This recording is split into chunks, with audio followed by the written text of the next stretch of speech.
पहुँच चुके हैं।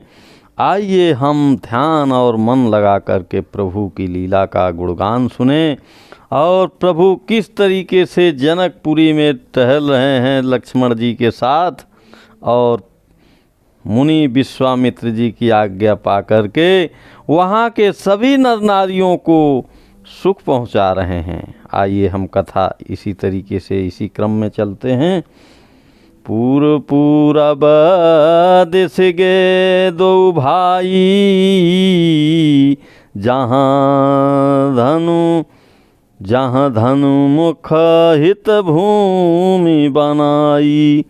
अति विस्तार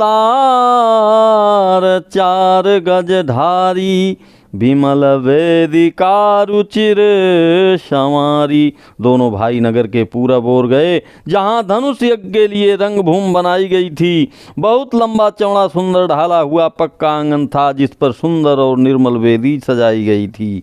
चहुं दिशि कंचन मंच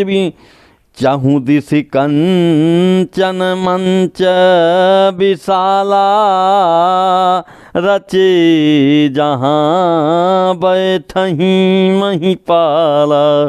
तेहि पाछे समीप चहु पासा, अपर मंच मंडली विलासा। चारों ओर सोने के बड़े बड़े मंच बने थे जिन पर राजा लोग बैठेंगे। उनके पीछे समीप ही चारों ओर से दूसरे मचानों का मंडलाकार घेरा सुशोभित हुआ। कछुक ऊंची सब भांति सुहाई, बैठही नगर लोग जहाँ जाई। तिनके निकट विशाल सुहाई, धवल धाम बहुवरन बनाई। वह कुछ ऊंचा था और सब प्रकार से सुंदर था। जहाँ जाकर नगर के लोग बैठेंगे उन्हीं के पास विशाल एवं सुंदर सफेद मकान अनेक रंगों के बनाए गए हैं। जहाँ बैठे देखहीं सब नारी, जथा जोगु निज कुल अनुहारी। पुरबालका कहीं कहीं मृदु बचना, सादर प्रभु ही देखा वहीं रचना। जहाँ अपने अपने कुल के अनुसार सब स्त्रियां यथा योग जिसको जहाँ बैठना उचित है बैठकर देखेंगी। नगर के बालक कोमल वचन कह कहकर आदर पूर्वक प्रभु श्री रामचंद्र जी को यज्ञशाला की रचना दिखला रहे हैं। सब शिशु ही मिस प्रेम बस, परसि मनोहर गात। तन पुल कहीं अति हर सुहिया, देखी देखी दो भ्रात। सब बालक इसी बहाने प्रेम के वश होकर श्री राम जी के मनोहर अंगों को छूकर शरीर से पुलकित हो रहे हैं और दोनों भाइयों को देख देख कर उनके हृदय में अत्यंत हर्ष हो रहा है। शिशु सब राम प्रेम बस जाने, प्रीति समेत निकेत बखाने। निज निज रुचि सबले ही बोलाई, सहित स्नेह जाई दो भाई। श्री रामचंद्र जी ने सब बालकों को प्रेम के बस जानकर यज्ञ भूमि के स्थानों को प्रेम पूर्वक प्रशंसा की। इससे बालकों का उत्साह आनंद और प्रेम और भी बढ़ गया, जिससे वे सब अपनी अपनी रुचि के अनुसार उन्हें बुला लेते हैं और प्रत्येक को बुलाने पर दोनों भाई प्रेम सहित उनके पास चले जाते हैं। राम देखा वहीं अनुजहि रचना, कही मृदु मधुर मनोहर बचना।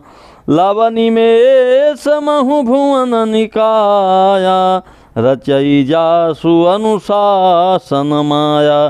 कोमल मधुर और मनोहर वचन कहकर श्री राम जी अपने छोटे भाई लक्ष्मण को यज्ञ भूमि की रचना दिखलाते हैं, जिनकी आज्ञा पाकर माया लव निमेष पलक गिरने तक चौथाई समय में ब्रह्मांडों के समूह रच डालती है। भगति हेतु सोई दीन दयाला, चितवत चकित धनुष मखसाला। कौतुक देखी चले गुरु पाही, जानी विलम्बु त्रास मन माही। वहीं दीनों पर दया करने वाले श्री राम जी भक्ति के कारण धनुष यज्ञशाला को चकित होकर आश्चर्य के साथ देख रहे हैं। इस प्रकार सब कौतुक विचित्र रचना देखकर वे गुरु के पास चले। देर हुई जानकर उनके मन में डर है। जासु त्रास डर कहूँ डर होई, भजन प्रभाव देखावत सोई। कही बातें मृदु मधुर सुहाई, किए विदा बालक बरियाई। जिनके भय से डर को भी डर लगता है, वही प्रभु भजन का प्रभाव जिसके कारण ऐसा महान प्रभु भी भय का नाट्य करते हैं, दिखला रहे हैं। उन्होंने कोमल मधुर और सुंदर बातें कहकर बालकों को जबरदस्ती विदा किया। सभय सप्रेम विनीत यति, सकुच सहित दो भाई। गुरुपद पंकज नाई, सिर बैठे आय सुपाई। फिर भय प्रेम विनय और बड़े संकोच के साथ दोनों भाई गुरु के चरण कमलों में सिर नवाकर आज्ञा पाकर बैठ गए। बोलो सियापति रामचंद्र की जय, बोलो श्री हनुमान की जय, बोलो भाई सब संतन की जय। भक्तजनों, अब हम इस भाग को यहीं से विराम दे करके अगले भाग में हम फिर आएंगे। तब तक आप इस भाग को सुनें। जय सिया राम।